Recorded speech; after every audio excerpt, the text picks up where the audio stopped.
Frankenstein, the Modern Prometheus, by Mary Shelley. Chapter 20. I sat one evening in my laboratory.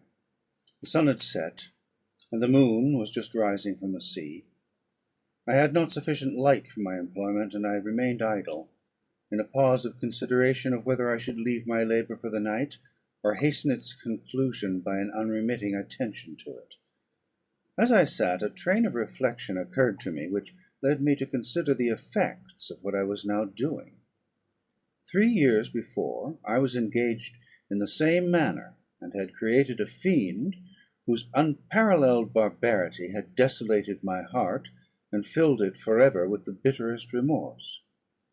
I was now about to form another being, of whose dispositions I was alike ignorant. She might become 10,000 times more malignant than her mate, and delight, for its own sake, in murder and wretchedness.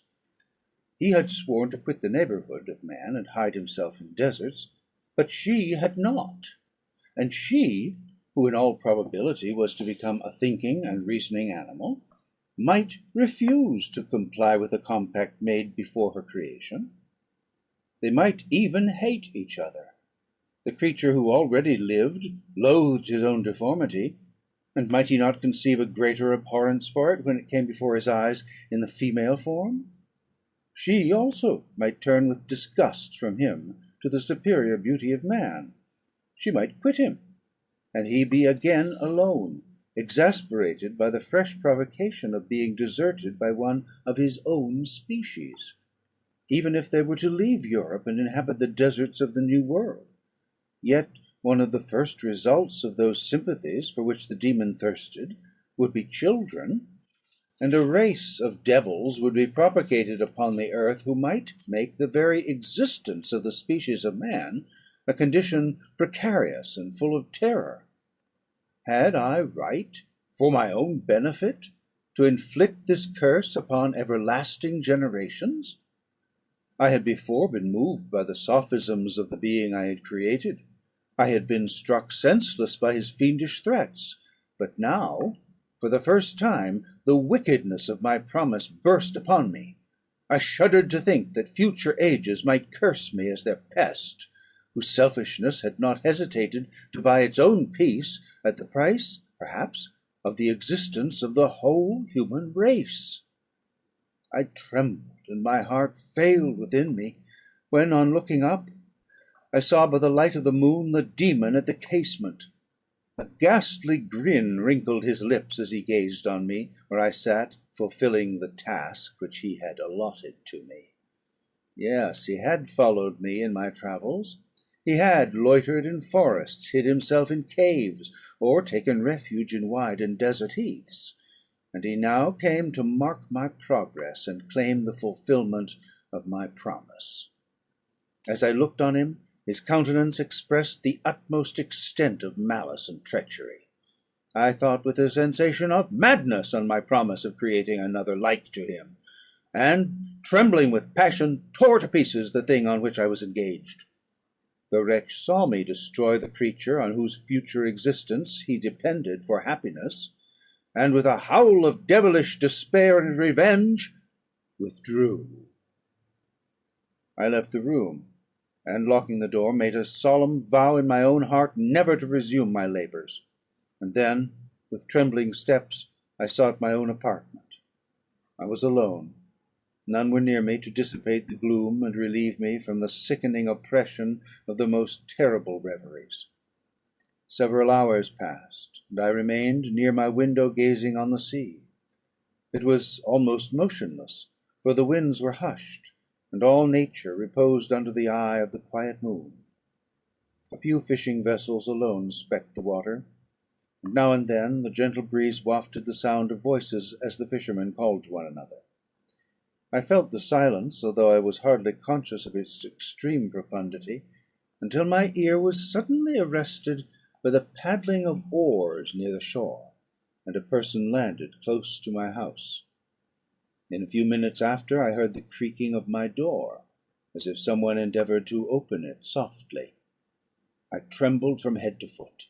I felt a presentiment of who it was, and wished to rouse one of the peasants who dwelt in a cottage not far from mine; but I was overcome by the sensation of helplessness, so often felt in frightful dreams, when you in vain endeavour to fly from an impending danger, and was rooted to the spot.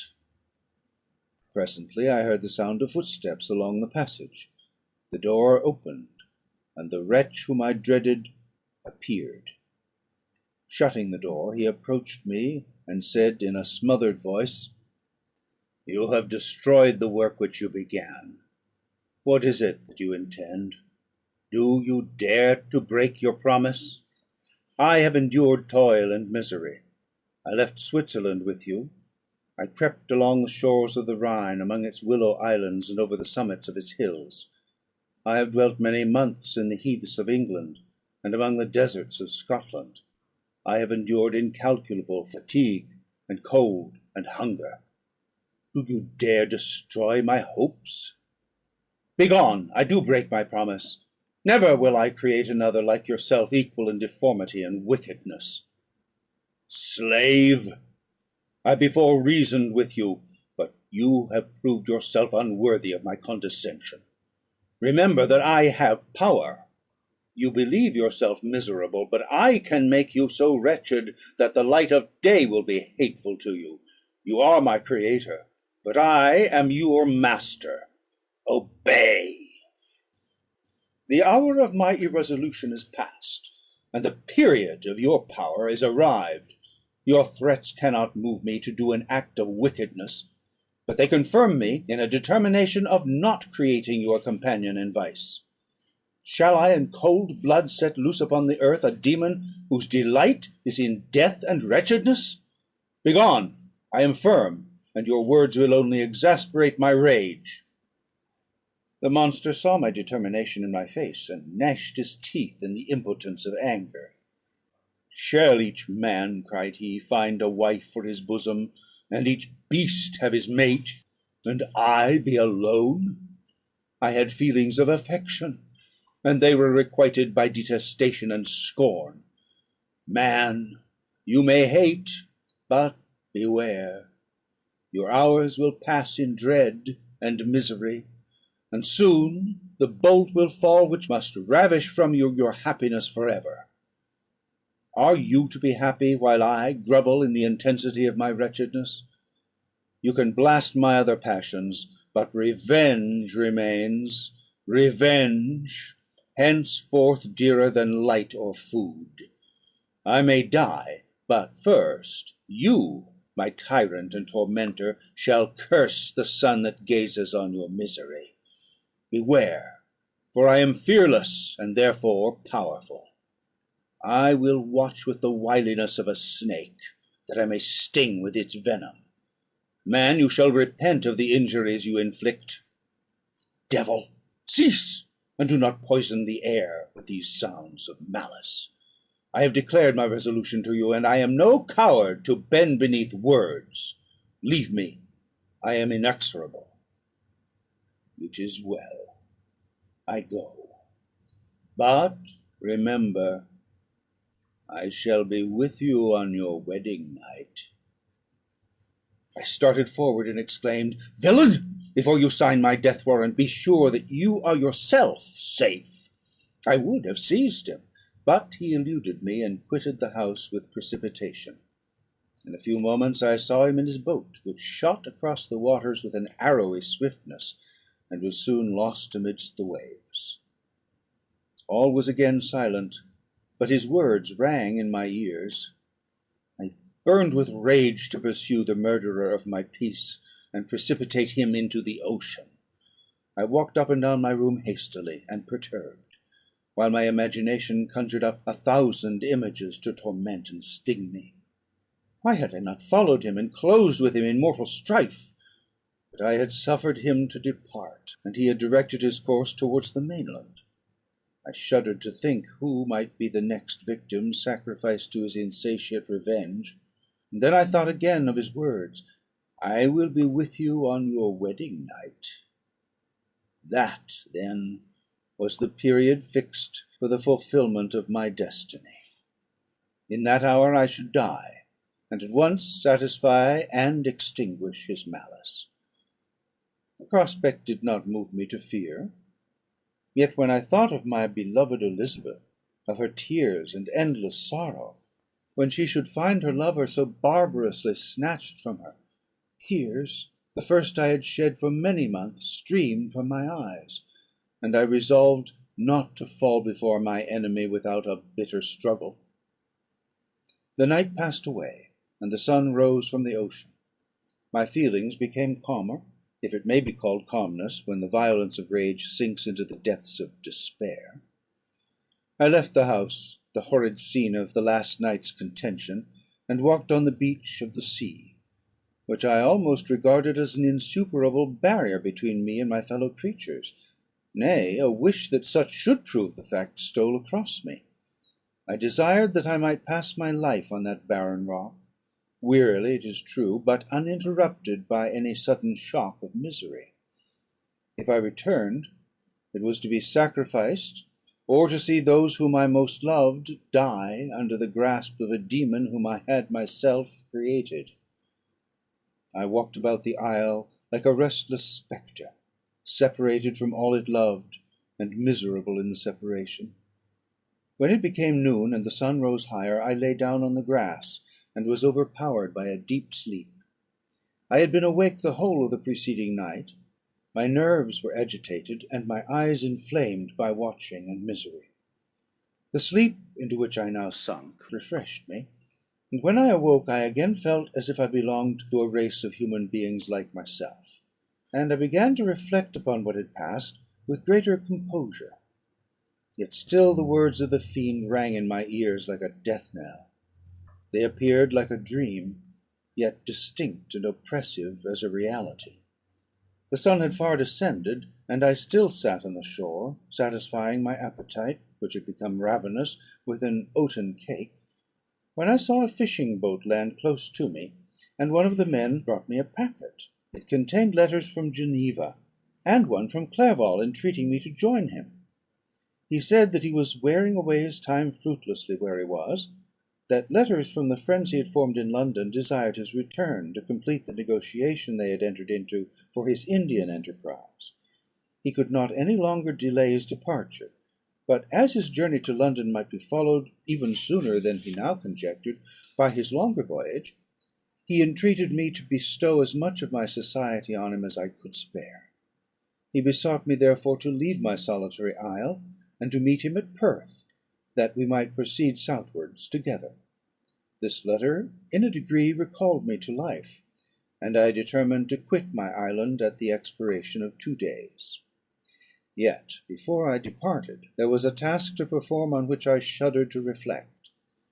I must pack up my chemical instruments, and for that purpose I must enter the room which had been the scene of my odious work, and I must handle those utensils, the sight of which was sickening to me.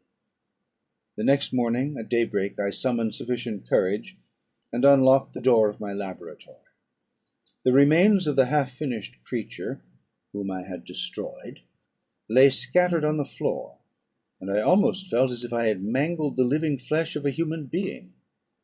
I paused to collect myself, and then entered the chamber. With trembling hand I conveyed the instruments out of the room; but I reflected that I ought not to leave the relics of my work to excite the horror and suspicion of the peasants, and I accordingly put them into a basket, with a great quantity of stones, and, laying them up, determined to throw them into the sea that very night; and in the mean time I sat upon the beach, employed in cleaning and arranging my chemical apparatus. Nothing could be more complete than the alteration that had taken place in my feelings since the night of the appearance of the demon. I had before regarded my promise with a gloomy despair, as a thing that, with whatever consequences, must be fulfilled; but I now felt as if a film had been taken from before my eyes, and that I for the first time saw clearly.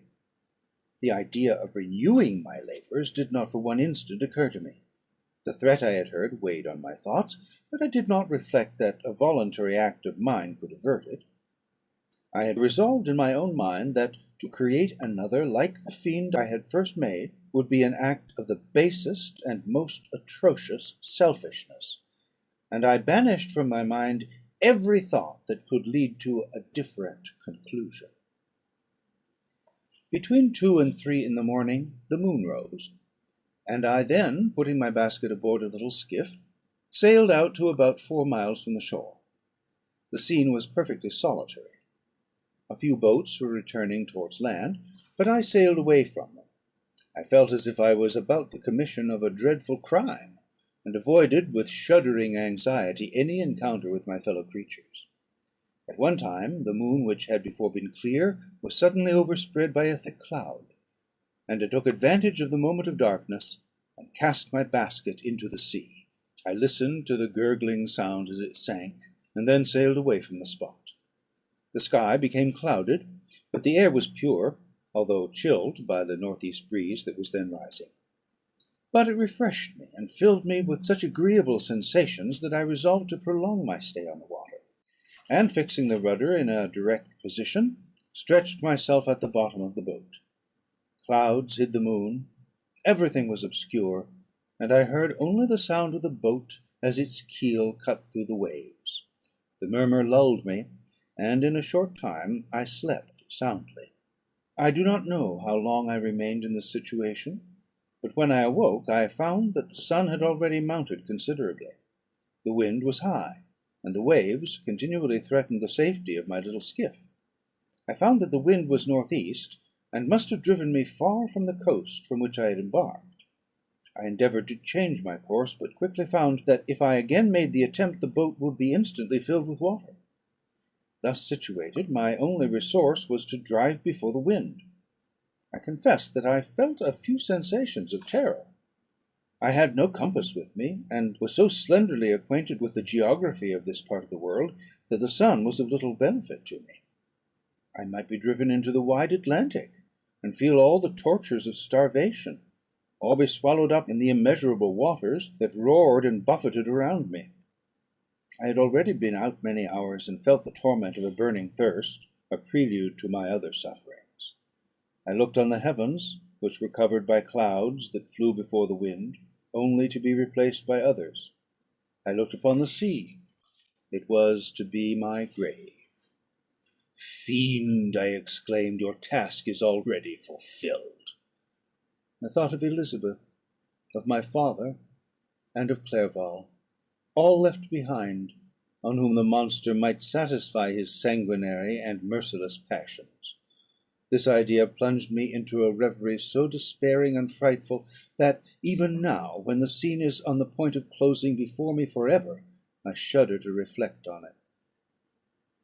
Some hours passed thus; but by degrees, as the sun declined towards the horizon, the wind died away into a gentle breeze, and the sea became free from breakers. But these gave place to a heavy swell. I felt sick, and hardly able to hold the rudder, when suddenly I saw a line of high land towards the south.